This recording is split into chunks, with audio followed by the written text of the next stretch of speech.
कैसा प्रदर्शन कर रहा है तो वहां के प्रशासनिक मुखिया से बातचीत होना जरूरी है। पुलिस प्रशासन के बगैर जिले को ना तो समझा जा सकता है ना आंका जा सकता है। तो इस क्रम में हमारे साथ में इस समय दो महत्वपूर्ण शख्सियत मौजूद हैं। मेरी बाईं ओर आपके जिले के जिलाधीश विनय कुमार जी मौजूद हैं, जो कलेक्टर के तौर पर दायित्व निभा रहे हैं। मैं चाहूंगा जोरदार तालियां एक बार विनय कुमार जी के लिए। इसी प्रकार से मेरी दाईं ओर मातृशक्ति के रूप में प्रतिभा जी मौजूद है, जो एडिशनल एसपी के तौर पर इस अंचल में सक्रिय हैं, वह भी हमारे बीच में है। तो चाहूंगा एक बार जोरदार तालियां प्रतिभा जी के लिए भी। और शुरुआत विनय जी आपसे ही करते हैं। एक ऐसा जिला जिसे सीमावर्ती जिले के तौर पर हम जानते हैं, एक ऐसा जिला जो धान उत्पादन की दृष्टि से प्रदेश में अव्वल स्थान पर माना जाता है, पर एक ऐसा जिला जहां पर अवैध धान को लेकर जबरदस्त चुनौती रहती है, उद्योगों की कमी को लेकर बात रहती है, पलायन को लेकर बात रहती है। कितना चुनौतीपूर्ण है इस जिले को संचालित करना? सबसे पहले हिमांशु जी, आपकी और आपकी टीम का महासमुंद जिले में हार्दिक स्वागत अभिनंदन है। और मैं यहाँ पे उपस्थित सभी महासमुंद के नागरिकों को सादर नमस्कार करता हूँ। और काफ़ी अच्छा फील हो और आपने मुझे मौका दिया यहाँ पे बोलने का। देखिए, महासमुंद जिला जो है उसकी सीमा उड़ीसा बॉर्डर से लगती है। और जैसा कि आपने बताया कि धान के मामले में महासमुंद में सबसे ज़्यादा उपार्जन जो होता है धान का महासमुंद जिले में होता है। राज्य में भी इस बार महासमुंद जिले में महासमुंद जिला नंबर 1 पोजीशन पे था धान के उपार्जन के संबंध में। कुल 1,49,000 किसानों ने अपना धान बेचा था। और टोटल जो धान की मात्रा थी वो 10 लाख मैट्रिक टन से भी अधिक थी। और सभी किसानों को जो उसका जो वैल्यू है 700 करोड़ से अधिक किसानों के खाते में सीधे अंतरण किया गया था। दूसरा आपने प्रश्न पूछा जो हमारे उद्योग की स्थिति है, तो इसमें निरंतर नए नए उद्योग को स्थापित करने के लिए राज्य शासन द्वारा मार्गदर्शन दिया जा रहा है। और जिला प्रशासन प्रयास करता है कि जैसे जो मापदंड होते हैं उद्योग को स्थापित करने के लिए, जैसे कि प्रदूषण ना हो और प्लस सारी जो लीगल अपनी फॉर्मेलिटीज होती है उनको पूर्ण करते हुए हम यहाँ पे उद्योग को बढ़ावा दे रहे हैं। उसके माध्यम से लोकल हमारे जो यहाँ पे युवा है उनको रोजगार भी उपलब्ध हो रहा है। इसकी जानकारी हमारे पास आती रहती है। कुछ समस्याएं होती हैं, जैसे आपने एक बात कही कि पलायन को लेके, तो प्रयास हमारा रहता है कि स्थानीय स्तर पर, जैसे अभी बीबीजी राम जी भी शुभारंभ हो की है स्कीम का, तो स्थानीय स्तर पे हम अलग से अलग ग्राम पंचायत वाइज लेबर निकाल के हम प्रयास करते हैं कि लोग यहीं पे रहें, बाहर ना जाएं। इसके लिए हमारी पूरी टीम जिला प्रशासन की निरंतर मॉनिटरिंग करती रहती है। और इसमें श्रम विभाग से भी हमारे पास लगातार ऐसे रिपोर्ट्स आती रहती हैं। परंतु ओवरऑल स्थिति जो है कंट्रोल में है और जिला महासमुंद काफ़ी अच्छा है। क्षेत्रफल वाइज भी काफ़ी बड़ा जिला है और बाकी ऐसा कोई मेजर इश्यू नहीं है जिले में। इस जिले में अनुभव क्या आता है आपको? विकास के लिए समय मिलता है या अवैध गतिविधियों की शिकायत इतनी रहती है कि कलेक्टर के तौर पर उसे सुलझाने में ही समय चला जाता है? देखिए, विभिन्न प्रकार की शिकायतें प्राप्त होती हैं। वो तो हर जिले में एक अपनी चुनौती रहती है। महासमुंद जिले की अपनी चुनौती हैं, तो शिकायतें प्राप्त होती हैं। और जो भी आम नागरिक हमसे मिलने आते हैं और उनको हम समय भी देते हैं, बिठा के बात भी करते हैं, उनकी समस्याओं को अच्छे से सुनते भी हैं और प्रयास करते हैं कि निराकरण यथासंभव जल्दी हो जाए। शिकायतें आती हैं और प्रयास करते हैं कि समयबद्ध तरीके से उसका निराकरण भी हो जाए। अच्छा, महासमुंद जिले के संदर्भ में अगर बात करते हैं तो 3 चीजों का उल्लेख होता है। एक होता है धान का, दूसरा होता है गांजा का और तीसरा होता है रेत का। एज अ कलेक्टर कौन ज्यादा चुनौतीपूर्ण है? धान ज्यादा चुनौती लगती है आपको कलेक्टर के तौर पे, गांजा ज्यादा चुनौती लगती है या रेत ज्यादा चुनौती लगती है? मैं तो तीनों को इक्वल मार्क्स दूंगा चुनौती के रूप में, क्योंकि तीनों जो है काफी इंपॉर्टेंट विषय हैं महासमुंद जिले को लेके। धान के संदर्भ में बात करूं तो जब भी धान खरीदी होती है तो अक्रॉस द बॉर्डर शिकायतें प्राप्त होती हैं कि उड़ीसा से धान हमारे जिले में आ रहा है। और इस बार के यदि मैं आंकड़ों की बात करूं तो महासमुंद जिले में ही सर्वाधिक जो जब्ती की कार्रवाई है महासमुंद जिले में की गई थी। और यदि गांजे की बात करूं तो अभी वर्तमान में पुलिस प्रशासन के द्वारा बहुत ही अच्छा कार्य इसमें किया जा रहा है। और ऑलमोस्ट डेली हम सुनते हैं या फिर मीडिया के माध्यम से हमारे संज्ञान में आता है कि गांजे के जो प्रकरण बन रहे हैं। और इसमें काफ़ी अच्छी बात है कि एसपी साहब टेक्नोलॉजी का उपयोग करके उसकी पूरी ट्रैकिंग भी कर रहे हैं कि सोर्स क्या था जहाँ से हमें इनपुट प्राप्त होता कि गांजा यहाँ से आ रहा है। और दूसरे राज्यों में जाके भी जो अपराधी हैं उनके खिलाफ कार्रवाई कर रहे हैं। तो उसमें गांजे में भी अच्छी कार्रवाई हो रही है और रेत के संबंध में निरंतर शिकायतें प्राप्त होती हैं जिले में अवैध उत्खनन को लेकर, परंतु हमें सूचना मिलती रहती है नागरिकों के माध्यम से और हमारी टीम भी एकदम एक्टिव रहती है। अभी रिसेंटली हमने महासमुंद जिले में 2.5 लाख घन मीटर जो अवैध रेत थी उसकी हमने शासकीय नीलामी कराई थी और 7 करोड़ से अधिक का राजस्व शासन के खाते में जमा हुआ था। तो निरंतर हम कार्रवाई कर रहे हैं और सबका इसमें सपोर्ट भी प्राप्त होता है। तो कुल मिला के तीनों मोर्चों पर चुनौती है, पर ये जो तीनों विषयों पे मैंने उल्लेख किया कलेक्टर साहब से, असल विषय वो पुलिस के लिए रहता है। तो क्या कहते हैं प्रतिभा जी, गांजे का रूट महासमुंद है या गांजे की पैदावार के लिए भी अब महासमुंद ठीक है? नहीं सर, आंकड़ों की यदि बात करें तो गांजा के पैदावार में महासमुंद जिला में बिल्कुल स्थिति नहीं है कि यहाँ पे पैदावार किया जाए, क्योंकि महासमुंद जिला उड़ीसा बॉर्डर से लगा हुआ सीमावर्ती जिला है। और चूंकि अधिकांश प्रकरण हमने देखे हैं, जैसे मैं आंकड़ों में बात करना चाहूंगी तो जनवरी से लेके अभी तक यदि आंकड़ों की बात करें तो लगभग हमने 7400 किलो गांजा पकड़ा है और उसमें अधिकांश गांजा जो है वो उड़ीसा के अलग अलग जिलों एवं अन्य राज्यों से आता रहा है और उसका परिवहन जो है वो अदर स्टेट में महाराष्ट्र, राजस्थान, उत्तर प्रदेश, अन्य राज्यों में होता रहा है। और उसकी खपत की बात यदि महासमुंद जिले में या पैदावार या बेचने की बात करें तो वो नगण्य स्थिति है सर। खपत भी महासमुंद में या जो अदर छत्तीसगढ़ के जिले हैं वहां पे कम है सर। तो गांजे के संदर्भ में महासमुंद रूट, भाई ऐसा तो नहीं है कि पूरे छत्तीसगढ़ राज्य में महासमुंद ही एकमात्र सीमावर्ती जिला है। ये गांजा तस्करों को महासमुंद इतना पसंद क्यों आता है? सर एक्चुअली में महासमुंद जिला जो है वो नेशनल हाईवे से लगा हुआ है। 2 नेशनल हाईवे मेन है सर, 53 नेशनल हाईवे और 353।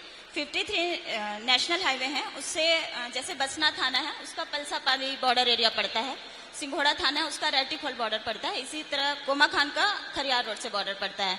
नेशनल हाईवे में आके सर अगर वो एक बार हमारा बॉर्डर एरिया पार कर ले जाते हैं तो उनको आसानी से वो इस जिले को क्रॉस कर सकते हैं। तो कहीं ना कहीं वो महासमुंद जिला को एज अ बॉर्डर जो ट्रांजैक्शन रूट के रूप में उपयोग करते रहे हैं। लेकिन हमारी जो लगातार कार्रवाई है सर, हमने 4 स्थायी चौक पोस्ट बनाए हुए हैं जिसमें 24x7 आवर्स हमारे स्टाफ लगते हैं और जो गांजा परिवहन के वो नए नए तरीके अपनाते हैं। अभी लेटेस्ट तरीका था सर उनका कि वो फेरी वाले के रूप में, जिसमें बहुत सारे उन्होंने अपना मोटरसाइकिल में कपड़े डाले हुए थे और बीच में छोटा सा चैम्बर बनाया हुआ था। तो हमारी सूचना और हमारे जो स्टाफ थे सर उसके आधार पे हमने वो भी उनका तरीका फैल किया। आज ही लेटेस्ट पकड़ाया हुआ है सर, जैसे बारिश हुआ तो उन्होंने बारिश के मौके का फायदा उठा लिया और तिरपाल लगा के वो 2 तिरपाल के बीच में खाली जगह बना के वो गांजा परिवहन कर रहे थे। लेकिन हमने वो भी आज ही के डेट में पकड़ा है सर, लगभग 32 kg था। तो कहीं ना कहीं गांजा परिवहन के लिए महासमुंद जिला से होकर ट्रांजैक्शन रूट रहा है। लेकिन अभी जो लगातार हमारी कार्रवाई हो रही है सर और हमारा एंड टू एंड इन्वेस्टिगेशन हो रहा है, अब केवल जो कैरियर जो लेके जा रहा है परिवहन करता, उसके अलावा जो सोर्स पॉइंट है जो उड़ीसा में गांजा दे रहा है या जो डेस्टिनेशन पॉइंट है जो महाराष्ट्र या अदर स्टेट वगैरह में लेके जा रहे हैं, हम वो पूरे जो चैनल है सर उसको तोड़ रहे हैं। तो कहीं ना कहीं अभी जो रूट जो है वो बदल रहे हैं सर, ये इफेक्ट रहा है हमारी कार्रवाई। रेत का मामला इतना पेचीदा क्यों है भाई महासमुंद में? बार बार खबर आती है कि प्रशासन मुस्तैदी से कार्रवाई कर रहा है, पुलिस ने यह हाईवा पकड़ी, पर फिर भी जब भी आप जाते हो मशीनें भी मिलती है, हाईवा भी मिलती है, रेत का भंडार भी मिलता है, गड़बड़ कहाँ है? सर रेत की कार्रवाई में जब भी राजस्व एवं खनिज विभाग की तरफ से सूचना प्राप्त होती है तो चूंकि खनिज विभाग से संबंधित विषय है और यदि कोई लॉ एंड ऑर्डर वाला इशू होता है तो हम डायरेक्ट उसमें इन्वॉल्व होते हैं। तो राजस्व एवं खनिज विभाग के साथ में जैसी कार्रवाई है सर, चूंकि खनिज विभाग को कार्रवाई करना होता है सर, तो यदि हम उस तरीके की सूचना पाते भी हैं तो खनिज विभाग को सूचित करते हैं, उनके द्वारा कार्रवाई की जाती है। वो तो ठीक है, मेरा सवाल तो बहुत सरल था। पुलिस इतनी कार्रवाई करती है पर फिर भी रेत माफिया के हौसले कम नहीं होते। जी इसमें आपका अनुभव क्या गया? क्या कारण है कि इतनी कार्रवाई के बावजूद भी लोगों को रेत का काम भाता है? सर उस विषय पे तो भाता क्यों है उस विषय पे तो मैं नहीं बता सकूंगी सर। बाकी हमसे संबंधित जो विषय होते हैं कि यदि किसी प्रकार का रेत को लेके परिवहन संबंधी जो भी सूचनाएं आती हैं या किसी प्रकार का मारपीट या कुछ और जलाने वाला या परिवहन के टाइम पे कोई समस्याएं हैं तो पुलिस से संबंधित जो कार्रवाई है वो की जाती रही। तो प्रतिभा जी का कहना है कि क्यों भाता है ये तो मैं नहीं बता सकती, पर कभी भी सूचना मिलती है तो हम कार्रवाई जरूर करते हैं। तो कलेक्टर साहब तो समझ पाए होंगे कि रेत के मामले में क्या वजह है कि इतनी कोशिशों के बावजूद भी चुनौती तो रहती है। आप क्या समझ पाए इतने तजुर्बे में? देखिए, मुख्य रूप से जो रेत के विषय में जो इशू है, कई बार ऐसी शिकायत प्राप्त होती है कि जो जिनको घाट स्वीकृत है, जिनके जी। नाम पे है वो, तो वो अपनी निर्धारित सीमा में जो उनको स्वीकृति मिली है उसके बाहर जाकर उत्खनन करते हैं। हो सकता है कुछ बाहर अवैध भंडारण या परिवहन करने से उनको लाभ प्राप्त होता हो। तो मुख्य रूप से जो शिकायतें प्राप्त होती है, एक तो बिना अनुमति के भी शिकायतें प्राप्त होती हैं। कई बार जैसे भी माननीय मुख्यमंत्री जी के निर्देशानुसार प्रधानमंत्री आवास के लिए अपने ट्रैक्टर से रेत का निकालना अलाउड था, बट उसकी आड़ में भी कुछ लोग जो है ट्रैक्टर से रेत निकाल के कहीं पे अवैध भंडारण करके फिर परिवहन कराते थे। तो ऐसी जब जानकारी मिलती रहती है तो हम निरंतर कार्रवाई करते भी हैं और काफी अधिक कार्रवाई पिछले पूरे वित्तीय वर्ष में हमारे जिले में हुई है। अच्छा, एक अपनी दुविधा के विषय में बताइए। महासमुंद ऐसा जिला है जो थोड़ा शक्ति संतुलन बना हुआ है। 4 विधानसभा हैं, 4 विधायक हैं, 2 भाजपा के, 2 कांग्रेस के। कलेक्टर के तौर पे कितना मुश्किल जाता है? नहीं, सभी सम्मानित जनप्रतिनिधि हैं और इनके माध्यम से ही मेरे पास बहुत सारी जनता के जो इश्यूज होते हैं मेरे पास आते हैं और हम प्रयास करते हैं कि जिस भी माननीय से हमारे कैसे पास विषय लेके आते हैं ये लोग? विषय जेन्युइन, जैसे कहीं पे शासकीय जमीन का अतिक्रमण हो गया, कहीं पे पेयजल की कहीं पे सुविधा उपलब्ध नहीं हो पा रही है, तो इस प्रकार के विभिन्न जो लोक हित से हमारे विषय जुड़े होते हैं इसके बारे में जानकारी प्राप्त होती है और सभी से सहयोग भी प्राप्त होते हैं। तो एज अ कलेक्टर आप क्या समझ पाए इस जिले की चुनौती के संदर्भ में? वो कौन से 3 क्षेत्र हैं जो वर्तमान सरकार का निर्देश है कि इस पर जरा इस जिले में काम कीजिए, बता पाएंगे आप? जी बिल्कुल, जैसे नंबर 1 पे मैं तो बोलूंगा धान। हमारा प्रयास अभी सरकार की बहुत इंपॉर्टेंट योजना है कृषक उन्नति योजना, जिसमें जी। प्रति एकड़ 15,000 रुपए यदि खरीफ में किसान जो है वो धान के बदले अन्य फसल लेते हैं तो उसके लिए हमने पूरी अपनी टीम को एक्टिवेट किया हुआ है। हमारे आरईओ जो है गांव-गांव जाके चौपाल लगा रहे हैं, किसानों को प्रेरित कर रहे हैं सो दैट हमारा धान का रकबा कम हो, क्योंकि धान को पानी की भी ज्यादा रिक्वायरमेंट रहती है। और सेकंड जो बहुत इंपॉर्टेंट विषय है महासमुंद जिले का, वो है जल संरक्षण का।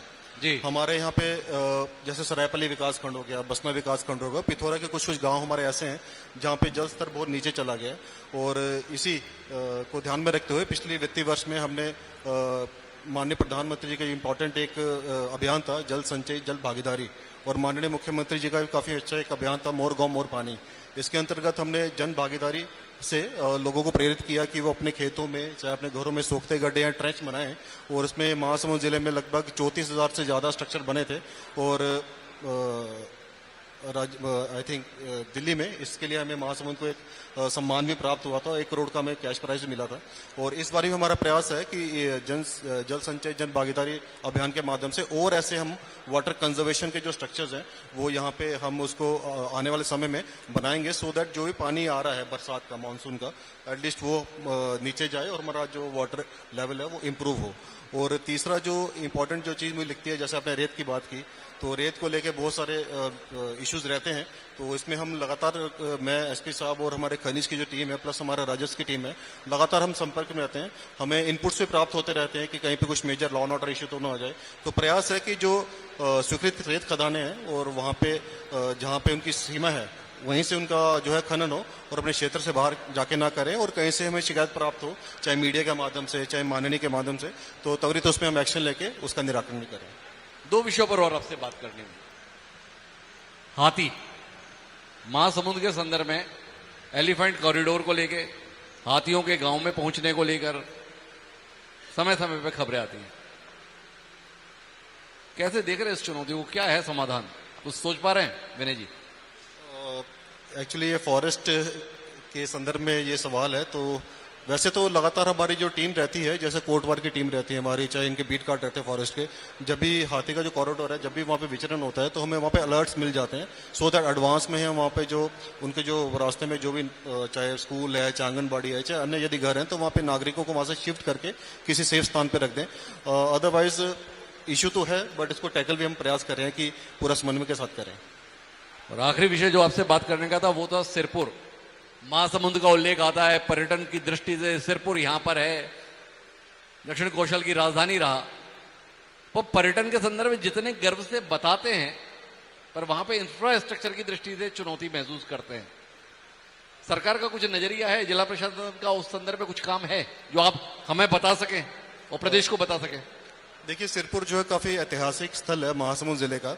और जो सिरपुर एरिया डेवलपमेंट अथॉरिटी है, जिसको भी जिनके सीओ डीएफओ बलौदा बाजार सर हैं, तो उनसे समन्वय कर जो जो इम्पोर्टेंट हमें पर्यटन के पॉइंट ऑफ व्यू से वहाँ पे काम करना है, ऑलरेडी इसमें कार्य प्रारंभ हो चुका है। हमारा प्रयास है कि सिरपुर के पास ही कोडार बांध भी है, कोडार को भी पर्यटन के रूप में विकसित करने के लिए हमने कुछ राशि स्वीकृत की थी। और सिरपुर में भी हम एक बहुत जल्दी मास्टर प्लान रेडी करेंगे साडा के से कोऑर्डिनेट करके। और आने वाले समय में प्रयास रहेगा तत्काल हम सिरपुर को यूनेस्को की जो लिस्ट रहती है उसमें उसको ले जाएं, और उससे पूरे महासमुंद जिले को बहुत लाभ प्राप्त होगा, पर्यटन के क्षेत्र में बहुत ज़्यादा बढ़ावा मिलेगा। तो अभी पैरेलली काम चल रहा है उसमें।